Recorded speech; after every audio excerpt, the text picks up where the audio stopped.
Good morning students and welcome to Digital Classroom. Today I'll begin with History and Political Science of Standard 10, the first lesson, Historiography and Development in the West. In this lesson, we will see objectives of writing history. What are the objectives of writing history? Why do we write history? To put the past events in chronological order and analyze. Verifying the authenticity of the collected documents. Ascertain the truth. In this lesson, we are going to see tradition of historiography, modern historiography, development of scientific perspective in Europe and historiography, and notable scholars. Now, what do you mean by historiography? The writing of history is known as historiography, and the person who writes this history is known as the historian. Now, historical research, writings and studies are carried out with an objective of understanding the chronological orders in the past events. Whereas, in our physical and natural science, the empirical methods are used, that is, the laboratory methods are used to find out the or explore or to invent. Whereas, in history, it is not possible. We cannot use the laboratory methods and observations. This is because we were not present in the historical time and space, and the historical events cannot be recreated. That is the reason the experts are needed. Now, what is the work of an expert? That is the historians, and why there is need of an expert? What work does this expert do? An expert who knows the language and script of historical documents. He can help us to write down the history.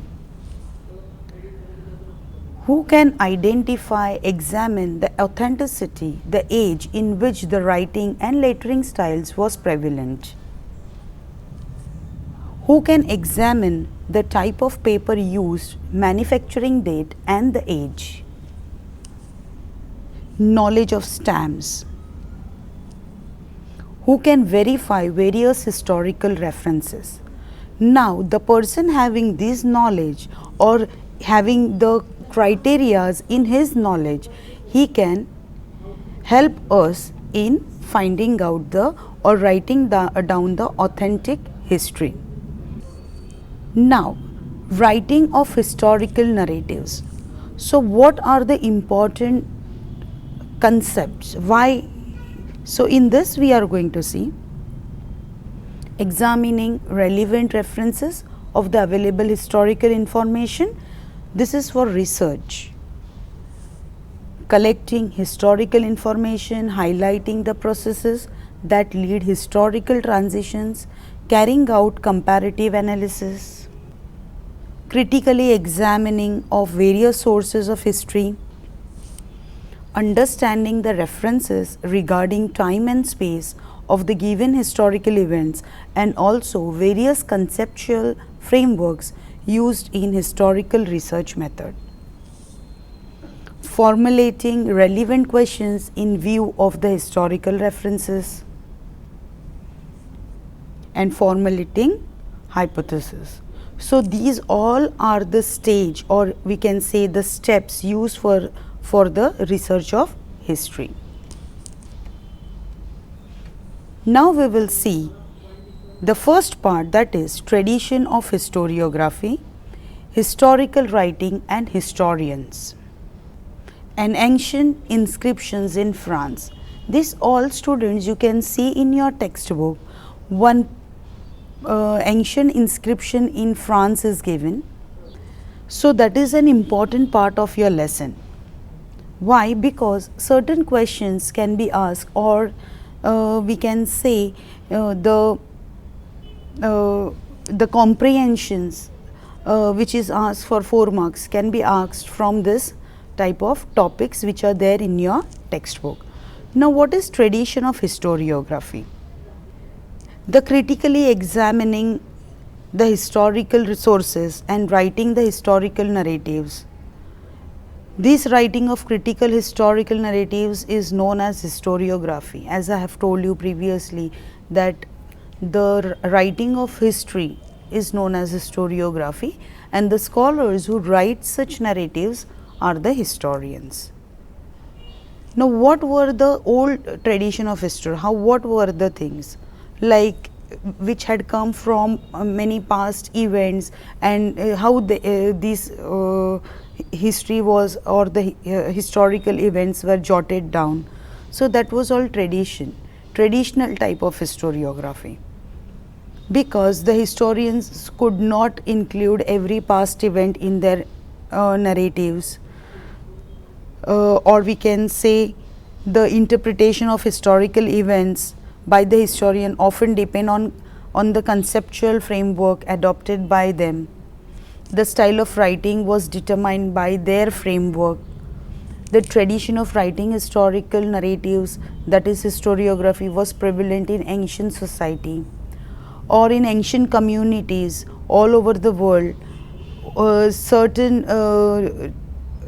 things were seen, like the cave paintings or storytelling, singing, songs and ballads were only the sources where the people used to store their history.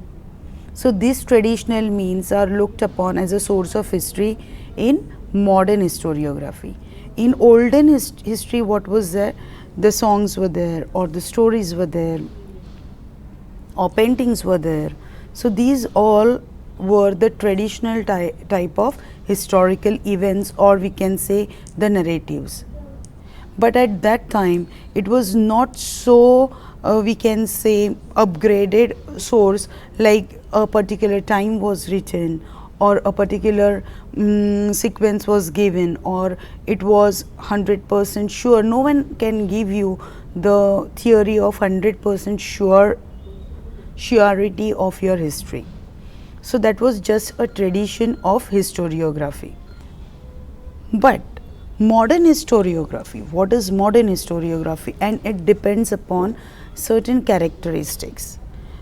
Modern historiography provides a clear and concise account of this modern period of historical writing.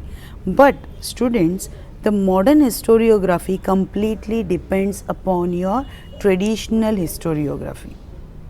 Now, why traditional historiography depends? Because the roots of history are there in past. As we know, history is all about past. So, whatever the concepts or whatever the roots are there, they are in the past. And so, the modern historiography, we can see it is a tree, modern historiography, which depends upon the traditional historiography. Modern historiography is the essential introduction to the history of historical writing.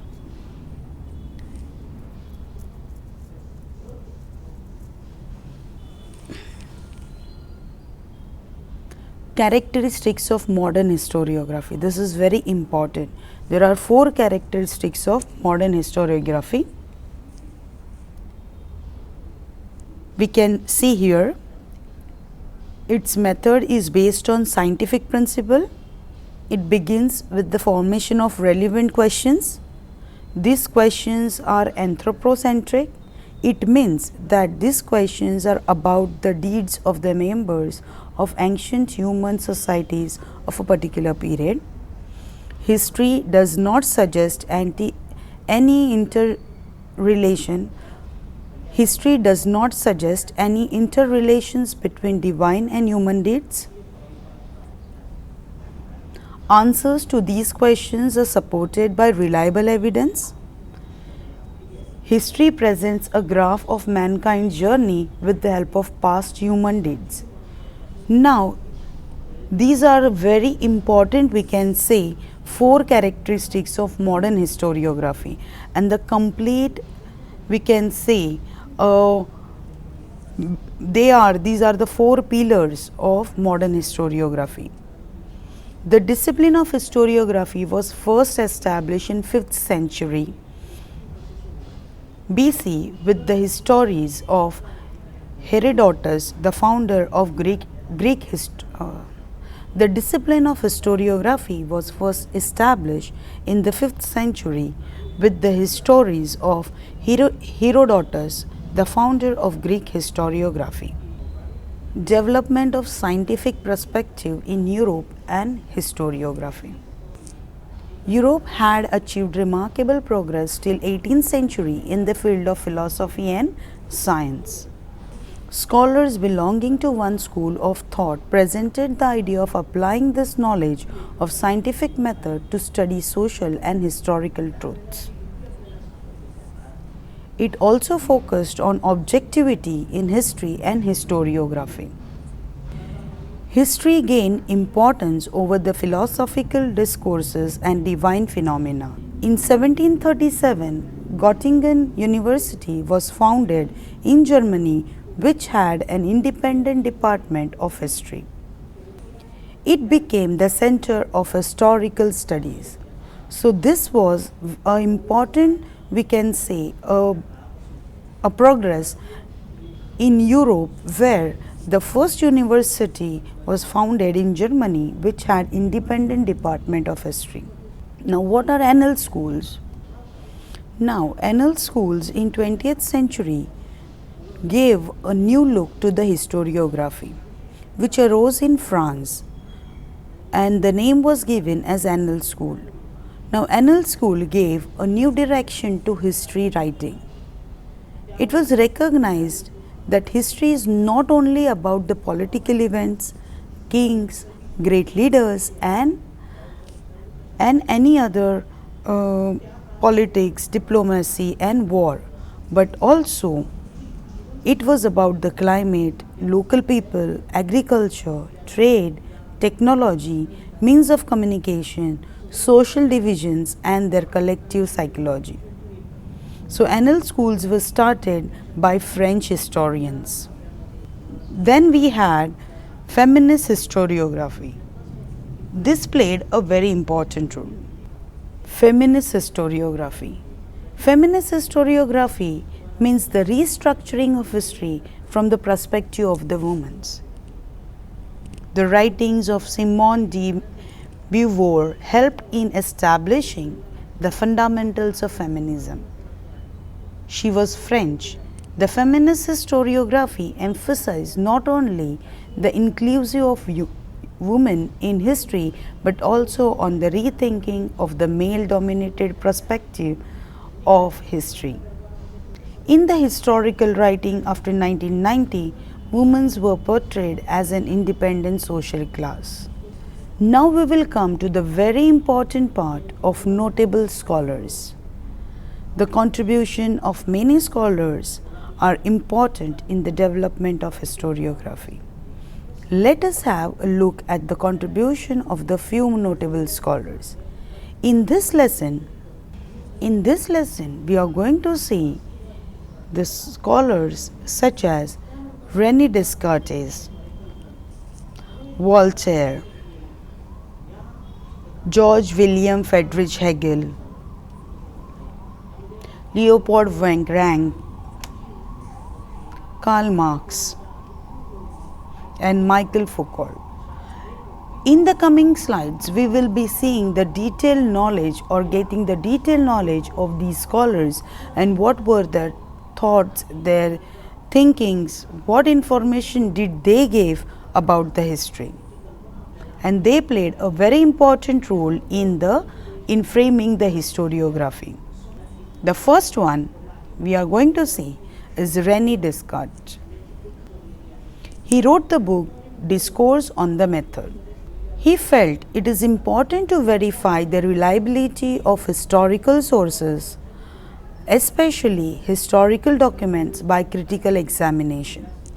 He also thought never to accept anything as a truth till all grounds of doubts are excluded. Second, we are going to see Voltaire. He opened that in historiography, the focus should not be only on objective truth or chronology of historical events. social tradition, trade, economy, agriculture should also be considered as an important part.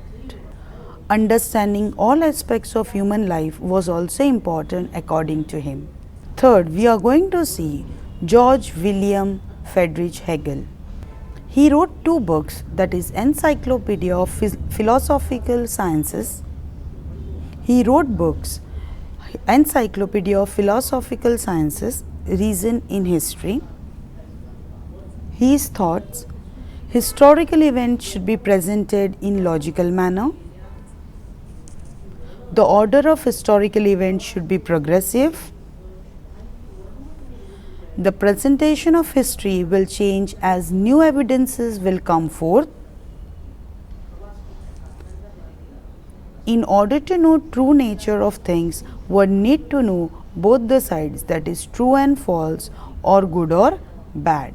That is what we will be learning in detail, what are dialectics, thesis and antithesis. Leopold Rank. He wrote the books The Theory and Practice of History, The Secret of World History. He gave importance to information gathered through original documents.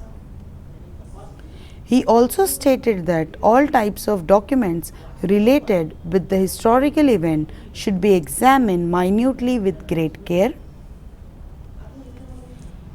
He criticized imaginative narrations of historical events. He influenced historical writings of the 19th century. Karl Marx. He wrote the book Das Kapital. He believed that history is not about abstract idea but about living people. Human relationships are formed not only by the fundamental needs of the people and the ownership, but also by prevalent means of production to meet those needs. The class which owns the means of production exploits the rest of the classes. The uneven distribution of means lead to class struggle. Michael Foucault. He wrote the book The Archaeology of Knowledge. He thought to present history in chronological order is not right. He thought to present history in chronological order is not right. The objective of archaeology is not to reach ultimate historical truth, but to explain the various transitions in the past. He acknowledged that the subjects such as science and medicine, psychological disorders, prison administration are valid for historical analysis. He acknowledged that the subjects such as science of medicine, psychological disorders, prison administration are valid for historical analysis.